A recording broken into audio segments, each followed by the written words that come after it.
Hello, everyone, and welcome to the Categorically Romance podcast. My name is Bree, and I am joined by a romance rock star. I already let her know I'm fangirling super hard, but the Andie J. Christopher is joining me today. Andie, welcome to the podcast. Thank you so much for having me. I'm super excited to be here. I'm so happy you're here. So tell us a little bit about you. So I write romance rom-coms with um uh, basically unlikable heroines. That's my thing. And the men who love them. And well, people who love them. So I am an attorney by day and a romance reader and writer by night. I started reading actually category romances when I was about 10 years old, and I found a bag of Harlequin romance novels in my grandmother's closet, and I quickly realized which ones were going to have more kissing based on the author and divided those out immediately. So Okay. yeah, so I've been reading romance since I was 10. I started writing romance about a decade ago now. I wrote my first book, and then I wasn't published until January of 2017. So, Okay. What? Okay. Because you're an attorney, so that's a lot of school. yes. So how did I mean, I think romance is just that genre. Like, I haven't been reading romance all my life like a lot of friends have. Like, I started, like, right before I turned 30, but it's, like, definitely that genre that when you fall in love with it, you're like, "I wanna do this." So, was it always, like were you always inspired to write, or, like, how did the writing bug hit you? Like, how did it happen? I mean, I think I started writing my first romance when I was like 13. I never finished that one. But I always thought I might want to write a romance. And then when I was in law school, I would like take breaks with romance. I would read like I was still getting a subscription to like Harlequin Blazes, so they would send them to so I would read, at least 6 romances a month. And then I took a break, I think, from reading romance. I was trying to be misguided, being in my mid 20s, trying to be a more serious person and impressing like terrible dudes. So I started reading like serious literature. And then, like 50 Shades of Grey came out, and I was like, well, if we're cool about reading romance again, I'm gonna go back to reading romance. Oh. So then I discovered like some of my favorite authors like Kristen Ashley and Lauren Dane. And I also started reading more historicals. Like I, whipped through Sarah McLean's backlist, and that led me down the road to like Lisa Kleypas and you know, basically to sort of all of the areas of romance. Like I was so happy when Ice Planet Barbarians got popular during the pandemic because I had read like the first 5 of them over a Christmas break a few years earlier. So, and then I was also, like everyone who's about to turn 30, I was like, well, maybe I should get some therapy too. So I went to therapy, and my day job's not super interesting. And my therapist was like, you have like a wild imagination. Like you should like do something with it. And so I took a writing class at the Writer Center in Bethesda that was called The Extreme Novelist. And actually I wrote a rom-com script through a class there first. And then all of the guys in my class were like, well, I don't know, rom-coms are kind of dumb and this could actually be funnier. And I was like, I don't know, maybe I'll try to write an actual romance novel. So I took this class called The Extreme Novelist. It was 8 weeks long. You wrote for like 90 minutes, 6 days a week. And that's how I finished my first book. Oh my gosh. Okay, so you mentioned that earlier, and I took 2 notes. I was like, I wanna know why rom-coms. I love rom-coms, but as a rom-com writer, like, what made you choose that lane? And then you also said you love writing, unlikable heroines, so I wanna know why unlikable heroines. So if you could answer both of those, I'd love to know. Well, like, I think rom-coms, that was like it was a little bit writing to market. That was what a lot of editors wanted to buy when I sort of switched from writing, like, more straight up spicy contemporary romance to rom-coms. And I was trying to think of what I wanted to write next, and I happened to watch How to Lose a Guy in 10 Days. And I was like, oh, this is like a great setup for a story, but this doesn't feel real anymore because none of my friends are trying to appear super like a cool girl to Yeah. guys. It's always guys doing terrible things that make us not want to date them in sort of like the heterosexual dating world. So that's how my first rom-com, Not the Girl You Marry, was born. And then that, did well, and so I started writing more, romantic comedies and kind of letting my imagination run free with respect to the concepts. And so I think probably one of my strengths as a writer is um the ability to set up a really high concept story.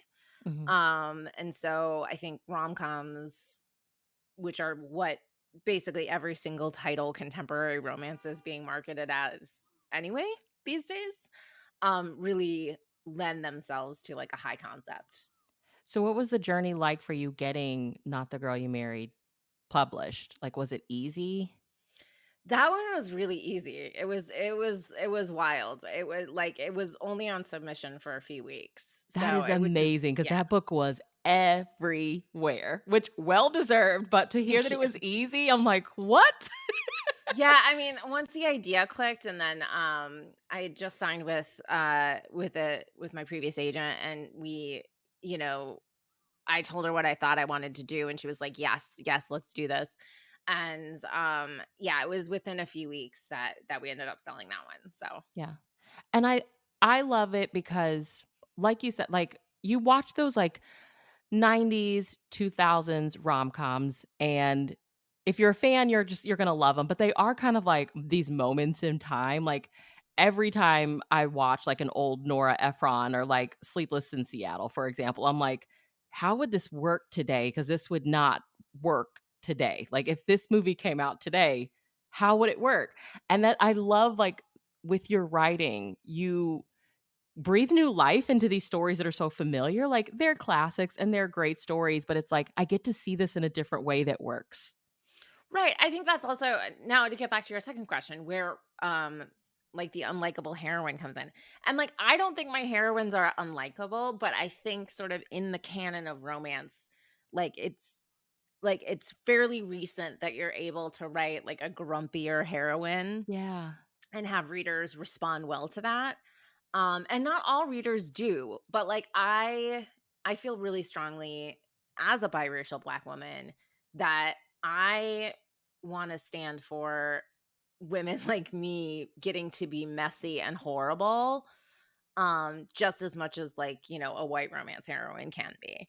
And so I don't want her to just be clumsy. I want her to be truly flawed. Mhm. And to me that's just interesting to write about, and to write about women who are like me being truly flawed and also truly loved is like my whole mission statement as a romance author. Yeah. Do you remember when it hit you, like, whether it was first book or to now, like that moment where you were like, okay, I'm doing this and people love what I'm doing? Do you remember when that hit you? I mean, I still don't think it has. Like I'm still like I when you think of like the people who really have a legacy, if you think about like, like anyone who's on like the Fated Mates Trailblazers episodes, you Mhm. think about those authors. I still feel like I'm sort of at the beginning of that journey. But every time I get like this week, a reader posted that they had read Unrealistic Expectations, which comes out on Tuesday, September 26th. So but slightly before it'll be available when you hear this. Yes. um that I'm her comfort author.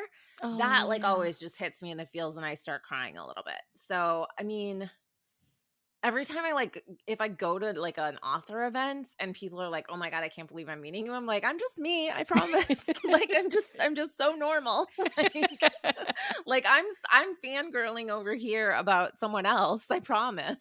Like So for you as I love to find out as a romance writer and reader, what is your romance era right now? Like what are you into? oh my god. I I have been reading, I have been gifted with the opportunity to read, Nikki Payne's latest, Sex, Lies, and Sensibility, Okay. Okay. and I am definitely in my Nikki Payne era right now. I also and this book just came out recently, Regina Black's The Artist Scandal. So I Oh. am in my Regina Black stan era right now.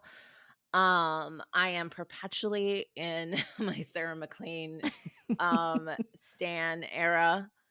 She's so Um great. she's Yes. so great. And so I just like my era is always or right now is I want to read books that feel just like really unapologetic.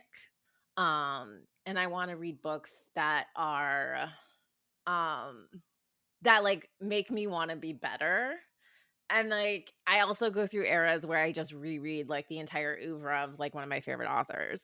And those are that happens, like, once or twice a year where I'll just go back and I'll read, like, one of my favorite authors from, like, beginning to end, and that might take me, like, a couple of months. Um, but yeah, I'm really interested in exploring for myself, as well as, you know, my colleagues, like, where romance is going, because I think we're moving somewhere. I think we're moving maybe someday away from, like, the illustrated covers and into something, like, a little, like, getting a little dark, but maybe, like, not KU dark, but I think we're moving somewhere. I can sense it in the air.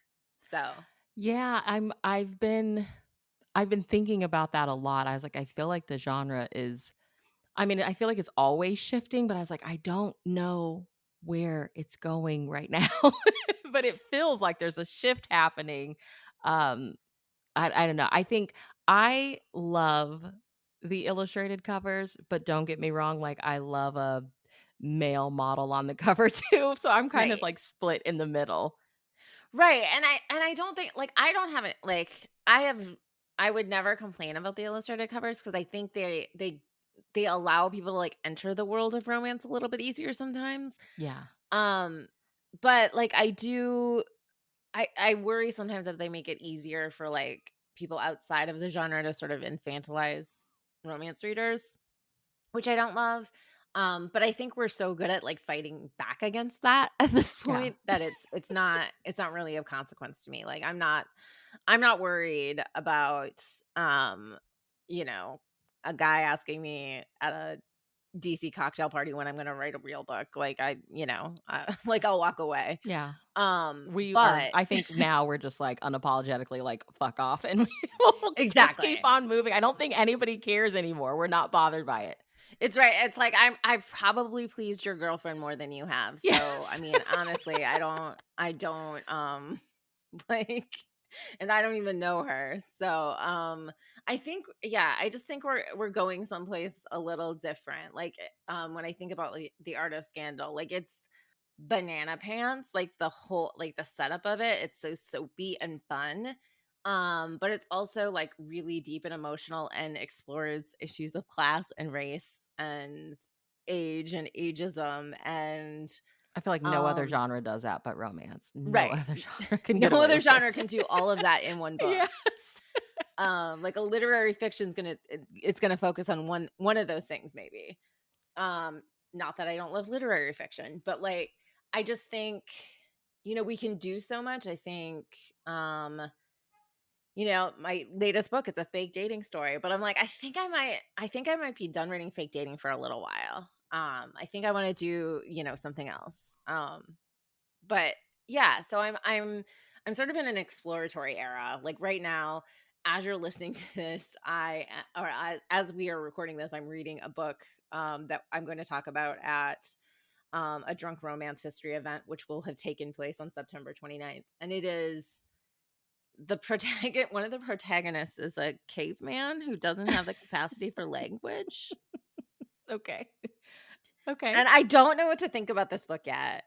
But I'm like, it's so like, you would never think of doing that. And then I mean, like, the sort of rise of monster romance, I think, is so interesting to me because I'm like, oh, so we're hooking up with monsters now. That's great. Like I never would have thought that would have happened, But they're 5 so years good. ago. Yeah, they're just so good. They're Yeah, so good. like, Like, they're how did so we get good. here? How did we get here?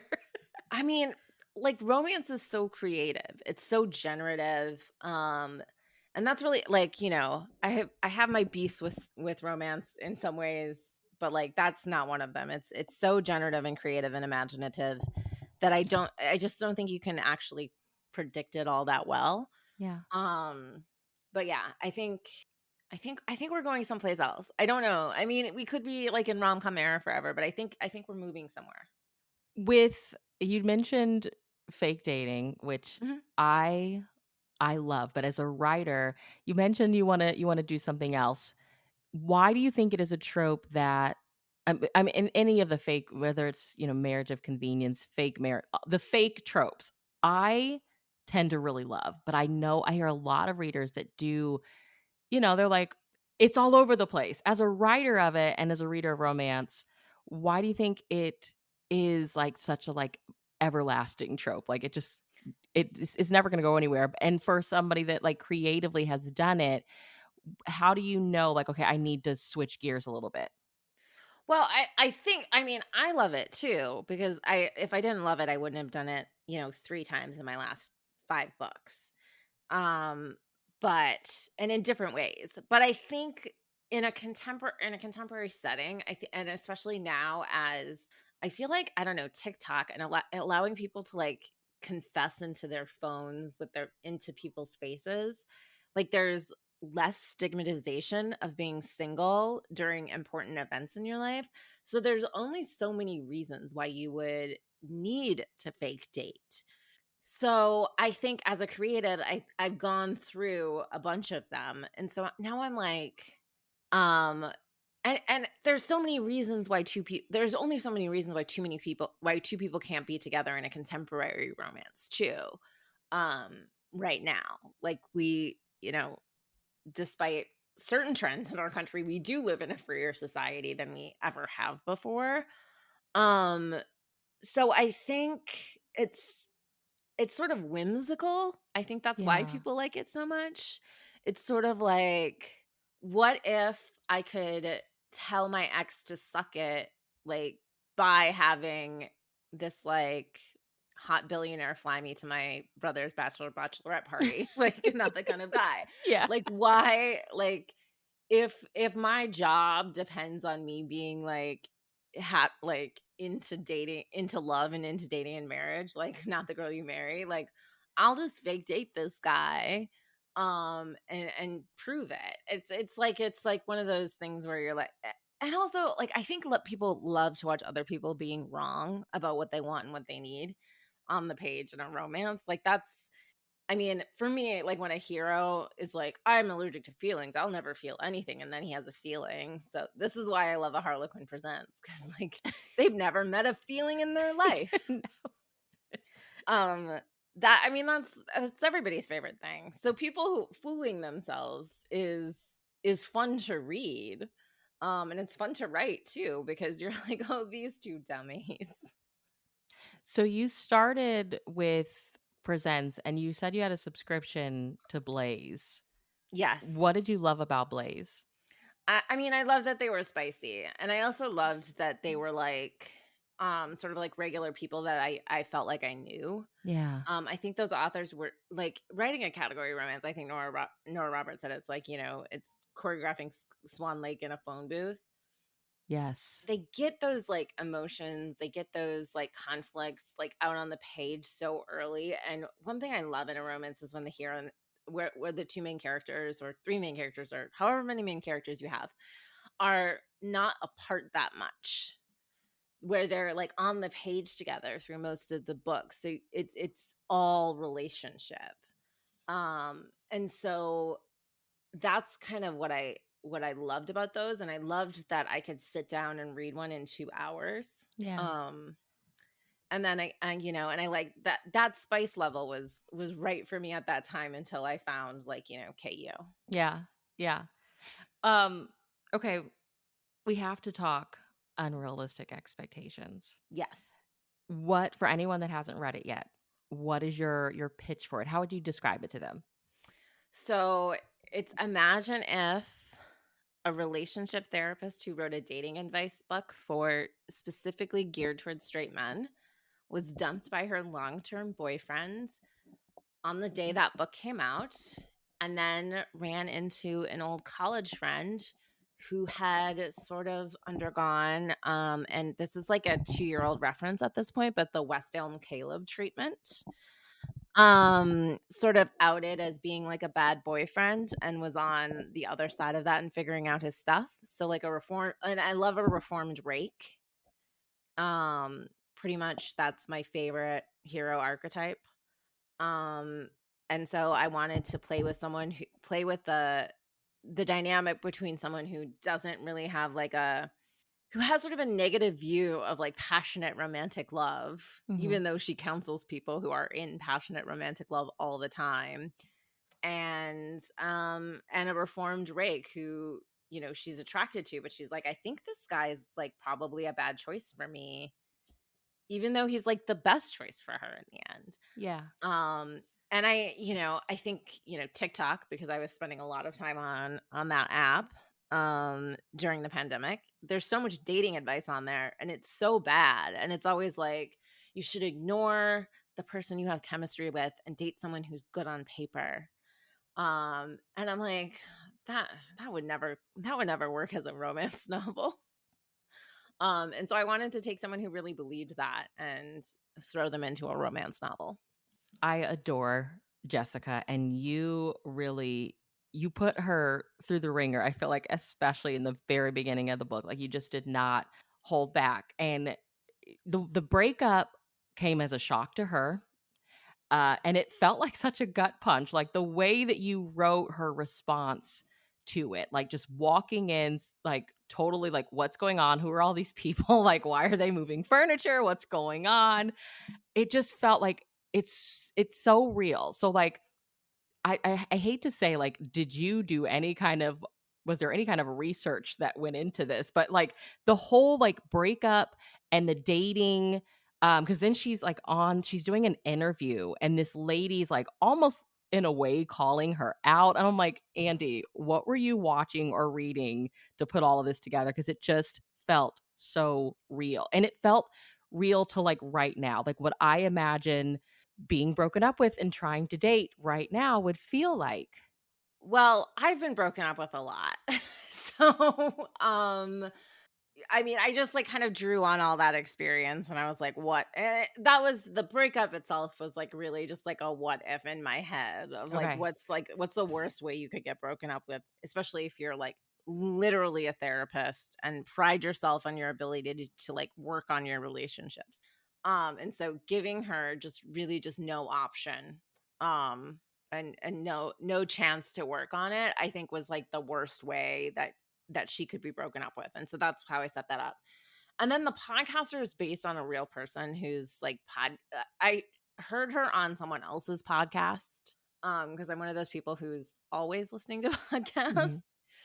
Mhm. And it wasn't a romance related podcast. It was she's a dating advice coach and I just thought she was awful. Oh gosh. Okay. And I think she's just like really awful and somewhat harmful. Um, and so and also I have this whole thing about like the dating industry itself, like dating coaches, matchmakers, dating apps, especially. Mhm. Their like financial goals don't align with you actually finding a good relationship. Okay. Yeah. They make more money if you fail at relationships because you're then coming back to the app and paying to see more people. So it's really sort of like social media too. It's like you're not you're You not the are a customer, product you're to the them. product. You're the product. So I just kind of wanted to write about that and put that on the page and hopefully people get that like I don't think this person's good. That I think I'm sure they will. Yeah, yeah, But yeah, definitely. yeah. Um but I just wanted to put that on the page because I think it's so antithetical to like what I do as a romance author.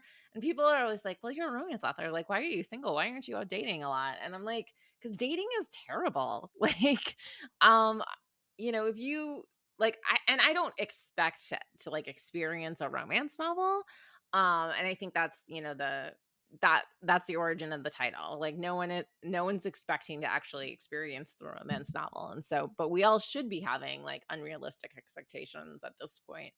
Um, but I wanted to, like, write about that and how, like, dating and dating advice and sort of this, like, dating industrial complex is not good for the world of romance. Yeah. Or good for, people looking for true and genuine connection necessarily. Was it always a no-brainer, like, did it immediately come to you that, like, Jessica wrote this dating book for men? Or did you ever think, like, she wrote it? Because you did say at one point in the book, I think it's when she's talking to the podcaster, and she's like, "Men don't buy dating books." And I was thinking, I was like, "When's the last time?" Because I used to read a ton of just nonfiction, like, self-help type stuff, and I'm like, "When was the last time?" Like, I remember Steve Harvey's book coming out, and I'm like, Yeah. "That was for women." Right. When's the last time I saw, like, a dating guide for men? Like, the only one I can think of is, like, The Game, which is, like, for pickup artists.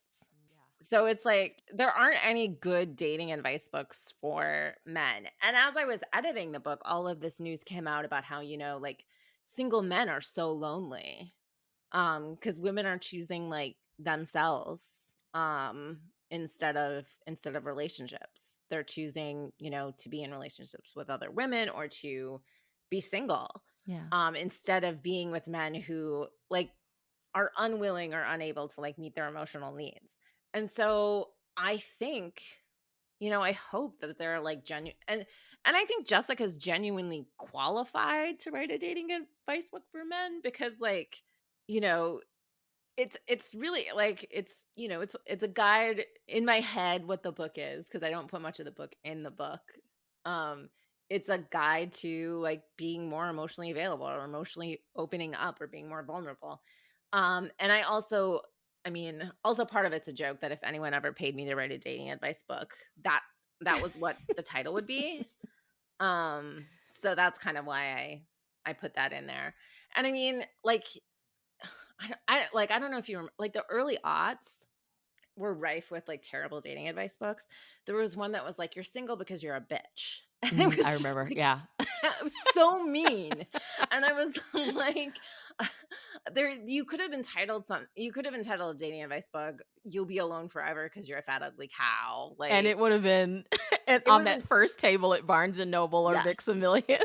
Yeah. Yes, yes, yes, it would have been everywhere. It would have been a New York Times bestseller. And so, as, like, an elder millennial, when I'm explaining to, like, Gen Z friends that, like, "Hey, like, you have to give some of your elder millennial friends some grace because of the, like, rampant, like, fat phobia and, like, misogyny that was just part of the air and the water when we were coming of age." Or even, like, the dating shows, like, I Oh my I god. don't do you remember MTV used to have that show called Singled Out? Like, I was, like, a kid, like, I'm born in '86, so I was, like, a kid watching this, and I just remember being addicted to it, and I'm like, "Huh, this is how people find love." Like, they go on these dating shows on Right. MTV.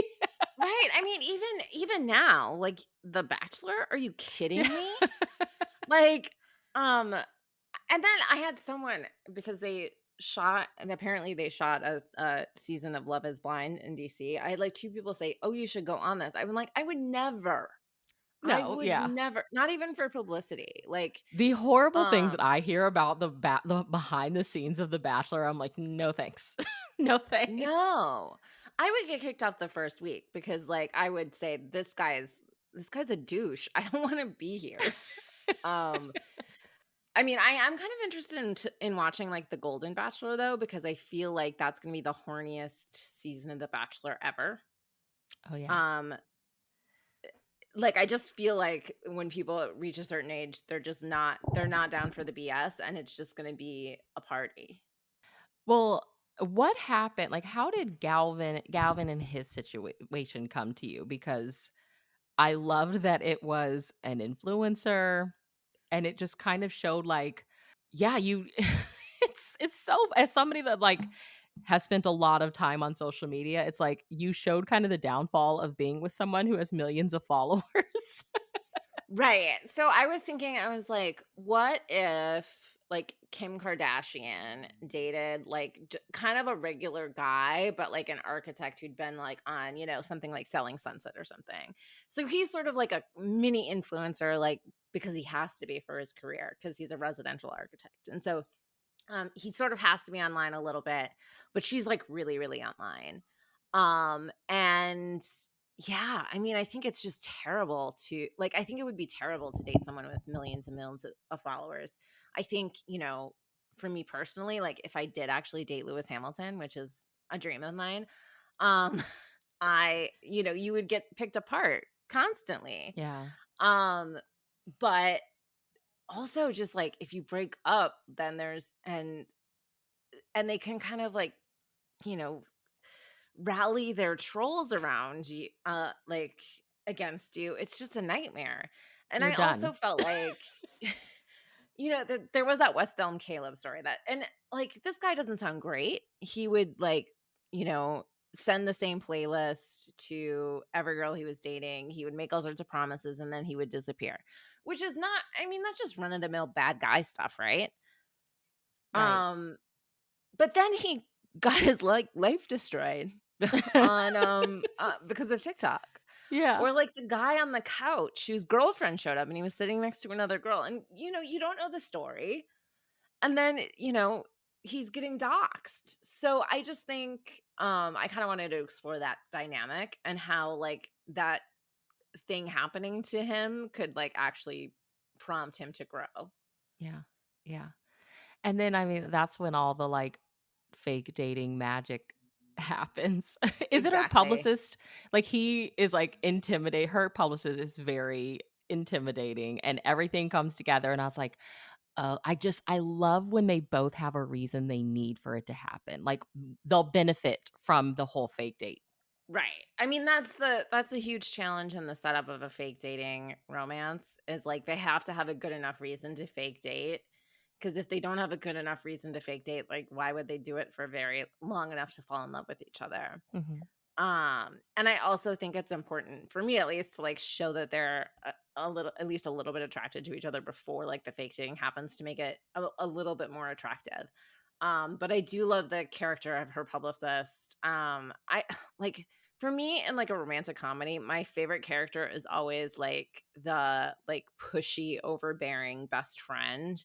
And so like in Thank You Next, Alex's best friend Jane is Yes. probably one of my favorite characters to write because she's just like she just says exactly what she thinks. And I love to have that person who kind of like sees through the ruse of the fake dating. So like Abby, I think, in my head, she saw them together and she's like, "Oh, he seems much better for her than that other guy. Yeah. I hated him." She So was, like, let referring to Luke at one point, and she's like, "I can't make that much magic happen."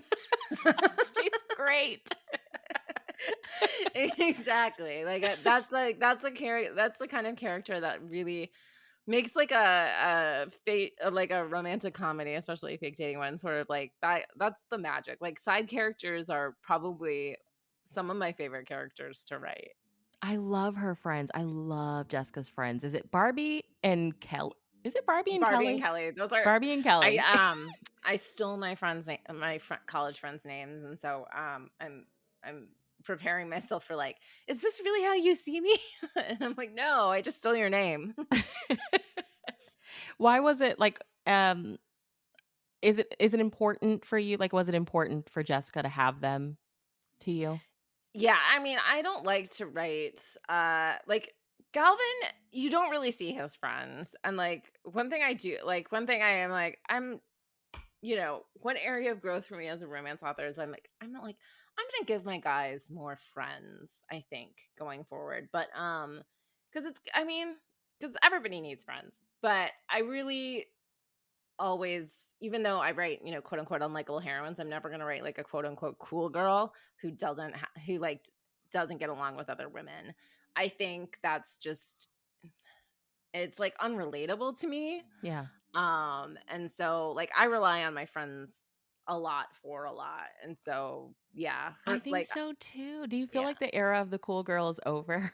I feel like I now women are like, I need my girls. I need my girls. Exactly. I think it never started for me because I was like, "Oh, wow, I guess I'm not a cool girl. Cool. Thanks for letting me know." Um, but I think it is over. I don't think we're doing that anymore. We're not, trying to be cool for dudes because like I think the sort of like men's loneliness research tells us that like letting a dude isolate you to meet his emotional needs is not like the way forward. It's not the way towards happiness. And Yeah. so, um, you know, y- you can't get like I don't I still like I am a romantic because I write romance, but I just I don't think you can get everything you need from one relationship. I think you have to cultivate like a circle of relationships around that central romantic relationship if you have it. And also like single people deserve to have like, emotional fulfillment too. So, Yeah. So we were chatting before we hopped on here. Like, I really wanted to talk because as I was reading this, I was like thinking about all the big pop culture breakups that mhm. affected me. I don't know. I think it's because Galvin's ex was an influencer. So like I had not really paid that much attention to breakups. I feel like since like the era of Britney and Justin. I kinda just stopped caring after that, but then recently, because 'cause I'm a big Ariana Grande fan, and I learned that, like, she's divorcing her husband and possibly had, like, moved on with this guy who's married, and I'm like, "This is so messy. Why am I spending hours on TikTok watching videos about this?" And I'm like, "I have to talk to Andie about this because both of our characters are broken up with." What is our interest, our fascination with the breakup?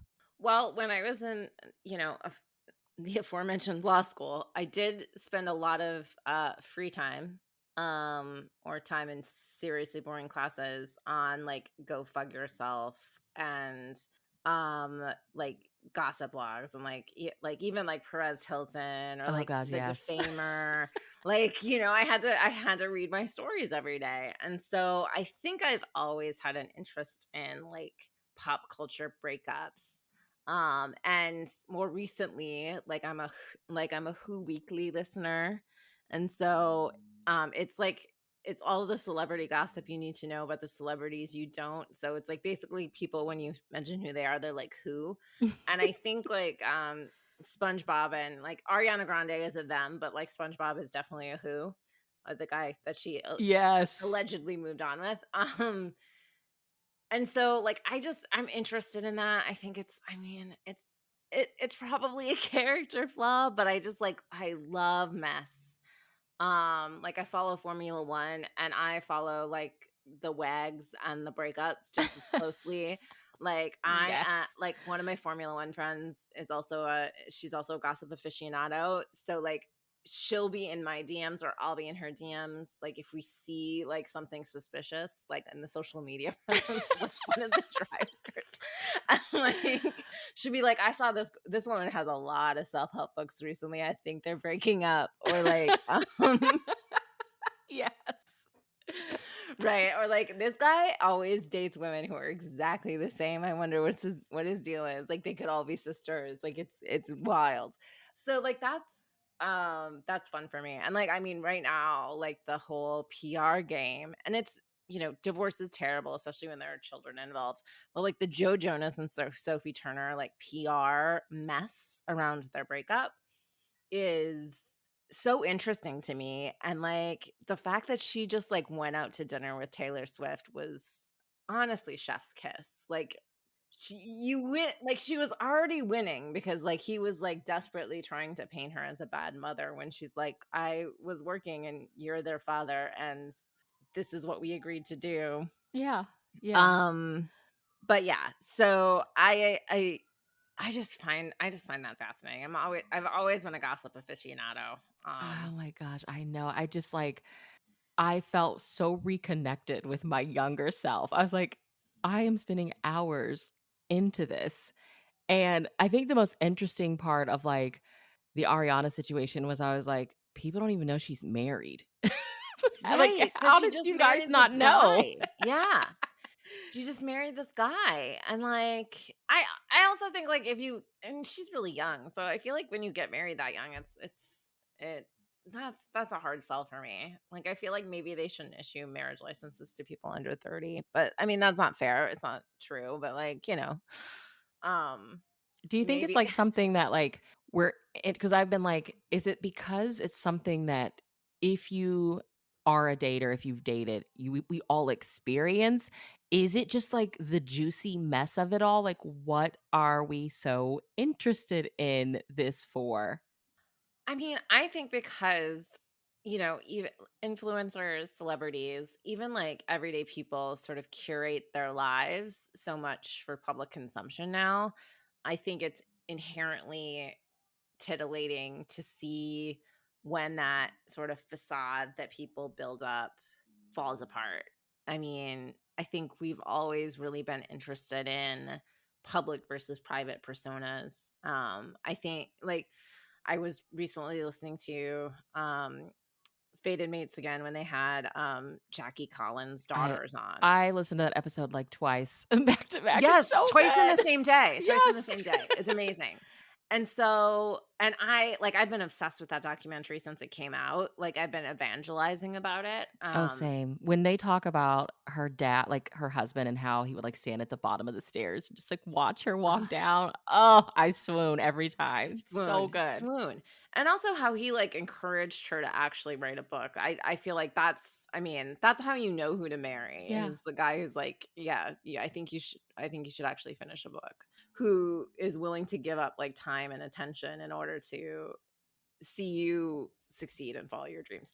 Anyhow, her writing about, like her writing about, like, Hollywood people and having, standing characters for Hollywood people has always been, in the back of my head because I read her books. My mom and grandma always had, like, her newest book in, like, the late '80s and early '90s, and I was, like, way too young to be reading them, but, like, in the early '90s, I was, and I would even, like, check them out at the library, and I think we're just always interested in the private side of a public persona, and so I think the closest we really get is these, like, tales of breakups, like, when things fall apart. Like, why were we also fascinated with, like, that moment in the elevator with Beyoncé, Solange, and Jay-Z? Because Yeah. it was not part of their public persona. The But curtain was peeled back. exactly. But then what's so brilliant about Beyoncé, and I can talk about how brilliant Beyoncé is, forever and ever, is like she took that moment and turned it into lemonade. She did. Yeah. Yes. And I mean, we always had like we had blogs and we had like I used to spend like entire Saturdays watching the E channel, like E True Oh my god, Hollywood Story. I love But it. like how do you think now and I thought a lot about this because Gavin's ex was a social media influencer, like the world of now TikTok and Reels, like how do you think that has affected how we view breakups? I mean, I feel like TikTok, what's so interesting about it is like I've seen a lot of people like influencers or content creators on TikTok start dating each other and then break up. And then there's that mess, but the mess is sort of a puzzle. Like Mm, you gotta solve a mystery. yeah. And so I think I mean, especially when TikTok came to prominence, it was like during a time when we didn't have anything to do outside of the house.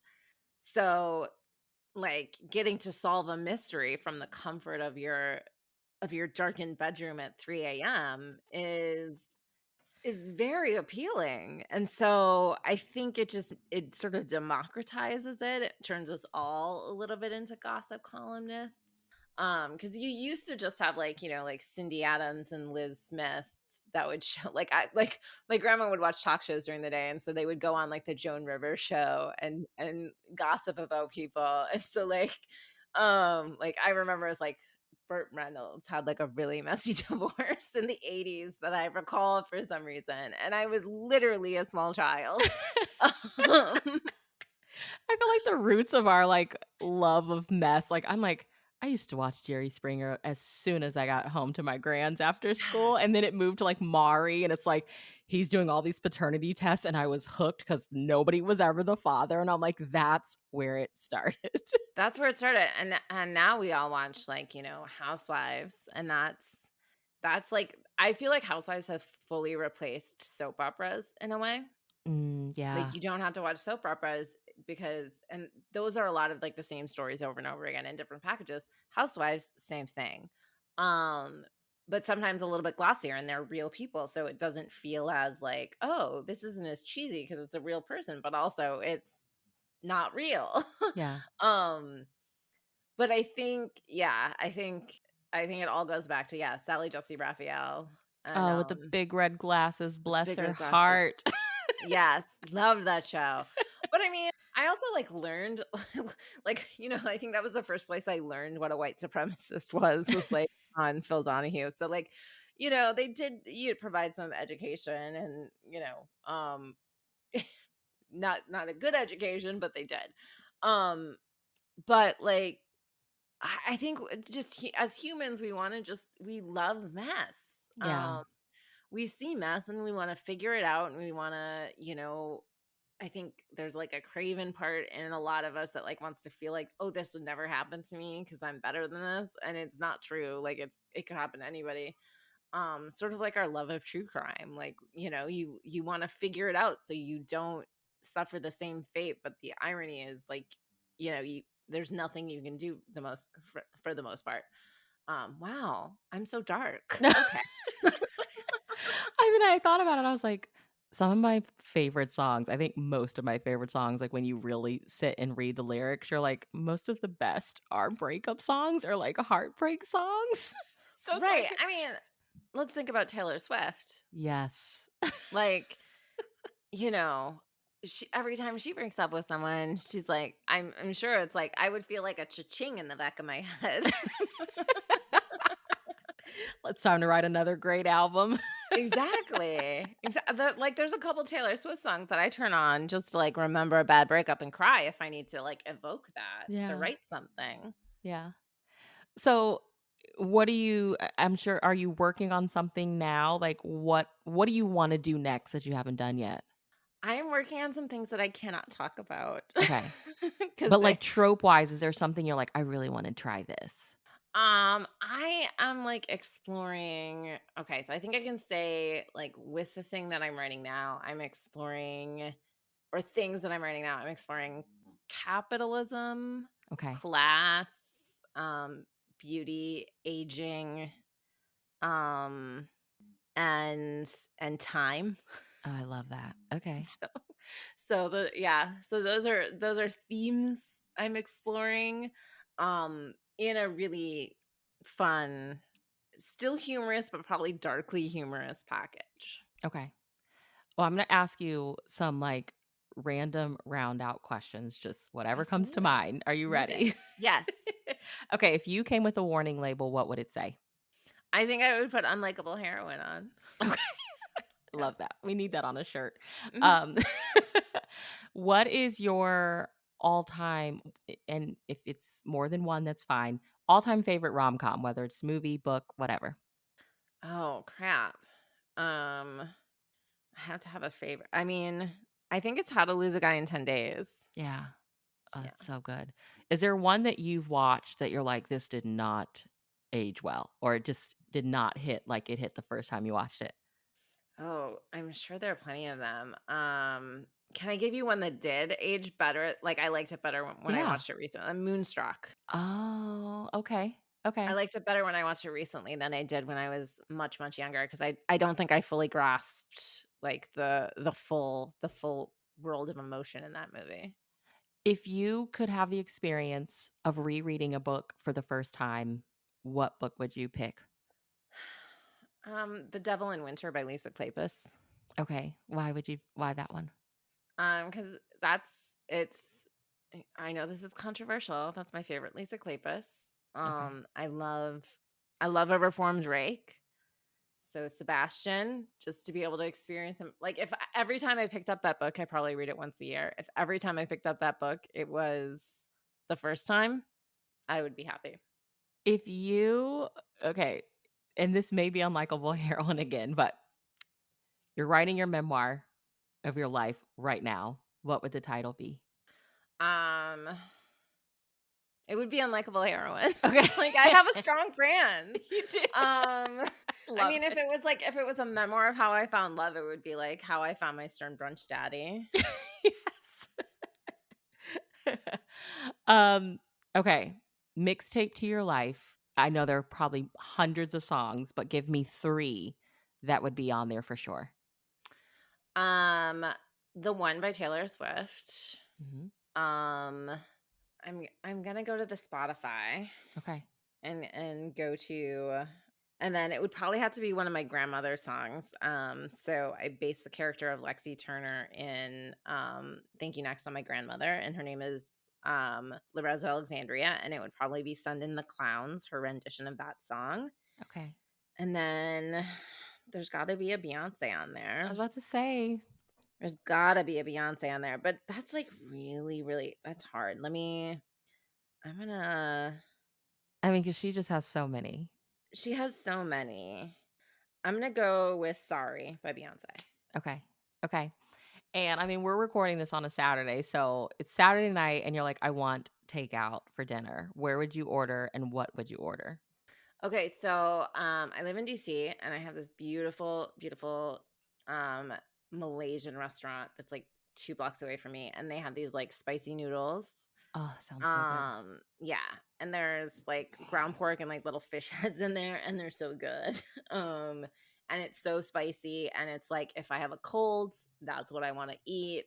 But yeah, yeah, spicy noodles. I order a lot of takeout. I also have like a almost 3-month-old puppy, and so I'm not really spending a lot of time cooking these days. Okay. So Oh. And are you like, knowing what you know now, writing wise, author wise, what would Andy today go back and tell Andy at the beginning when you first started writing career? um like nothing is permanent. Like, every writer experiences lows and lows of rejection.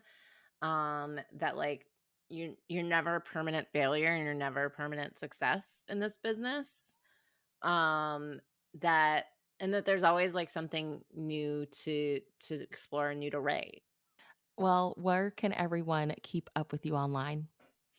I Okay, so I did finally deactivate my Twitter. So I'm no longer there. But I am on Instagram at author Andie J. I am the same on TikTok. I don't make a ton of TikToks, but I am there. My website is andiejchristopher.com, and then I have a Substack. It's called the Stern Brunch Daddy Digest. I'm going to be doing a little um spooky season serial that's like it's been previously published on on a smaller scale as part of like a Patreon um in October. So, Oh my gosh. Okay. All right. Well, links to all of that will be in the show notes, listeners. You need to keep up with Andie J. Christopher. You need to get your copy of Unrealistic Expectations, Jessica and Galvin. They're just so perfect. Thank you so much for hanging out with me today. thanks so much for having me. This was so much fun. I'm glad we got to meet virtually. I know.